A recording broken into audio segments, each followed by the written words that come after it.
We'd like to invite you to watch English news on the Central Television channel of Đồng Nai Province. On November the 13th, President Luong Kuong and the high-ranking Vietnamese delegation began an official visit to the Republic of Peru and attended the 2024 Asia-Pacific Economic Cooperation APEC Summit in Lima, Peru, at the invitation of President Dina Auxiliar Poluter Zagara. The visit is expected to be a historic milestone, contributing to consolidating the foundation of good political relations between the two countries, enhancing the effectiveness of cooperation in potential areas, and aiming to bring the relationship to a new height. In addition, President Luong Kuong's participation in the APEC 2024 Summit Week on the occasion of the 35th anniversary of the forum's establishment continues to affirm Vietnam's positive and responsible contributions to solving regional and global issues, especially promoting the process of international economic integration, creating new momentum for regional growth, continuing to consolidate APEC's role as the leading economic forum. During his visit and work in Đồng Nai on November 13th, Politburo member, Secretary of the Party Central Committee, Head of the Central Propaganda Department Nguyễn Trọng Nghĩa visited cadres, annexures, and workers working at the construction site of Long Thanh International Airport project and Long An Bình Sơn resettlement area.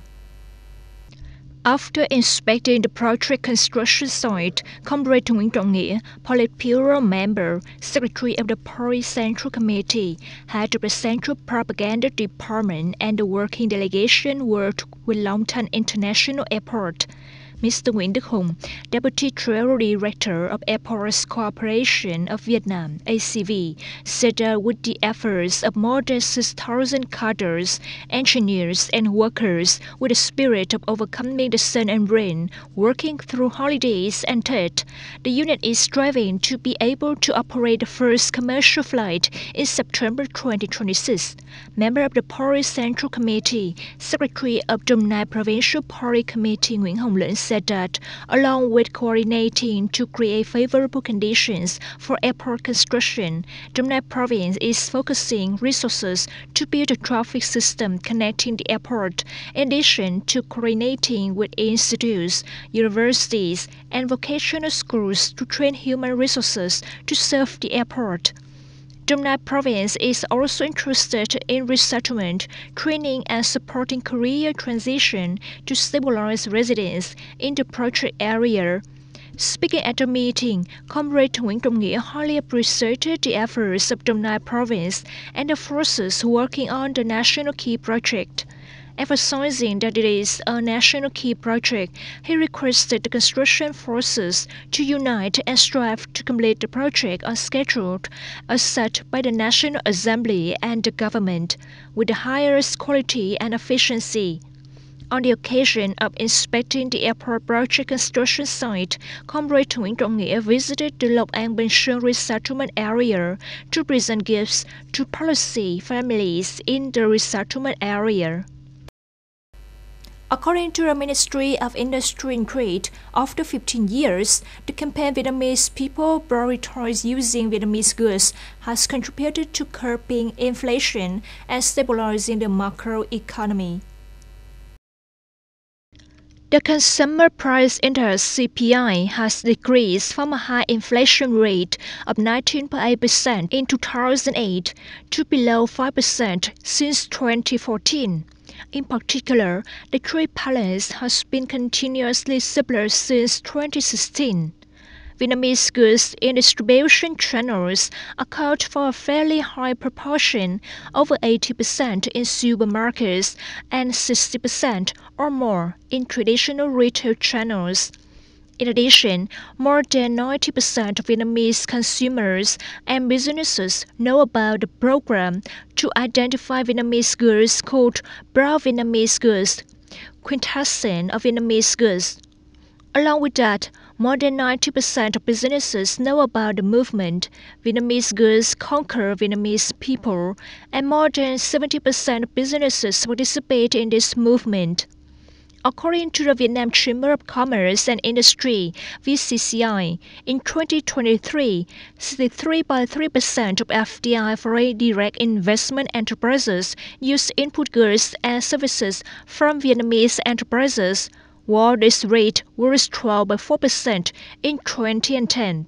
The proportion of the processing and manufacturing industry in GDP has increased rapidly and sustainably over the years.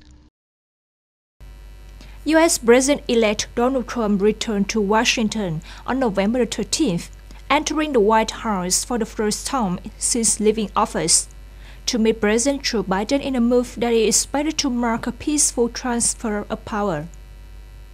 In the Oval Office, President Biden shook hands with President-elect Trump and congratulated him on his victory. Congratulations, I look forward to a smooth transition. We will do everything we can to make sure you get what you need. For his part, Ms. Trump said, "Politics is difficult. The world today is a good world. I appreciate that very much. A transition that will be as smooth as possible." Mr. Trump and Mr. Biden then met privately for more than 90 minutes, and according to White House Press Secretary Karine Jean-Pierre, the two discussed the war in the Gaza Strip and Ukraine. In response to new news that North Korean soldiers have tried to find Ukraine, U.S. Secretary of State Antony Blinken warned that a strong response is needed to North Korea. The warning was made by Secretary of State Blinken at a joint press conference in Brussels with Secretary-Treasurer of the North Atlantic Treaty Organization (NATO) Mark Rutte. Mr. Blinken said he had discussed with NATO and European Union officials the fact that North Korean troops had entered Ukraine. He affirmed that this demands and will get a firm response. However, he did not detail the response measures. Previously, the U.S. State Department confirmed that North Korean soldiers have entered combat alongside Russian forces near the Ukrainian border. Spokesperson Vedant Patel stated, "I can confirm that more than 10,000 North Korean soldiers have been sent to eastern Russia, and most of them have moved to the Kursk region." Washington's threat to respond comes amid growing concerns about Russia-North Korea cooperation after Moscow and Pyongyang signed a mutual defense treaty into law last week. You've just watched English news on the Central Television channel of Đồng Nai Province. Thank you for joining us and goodbye.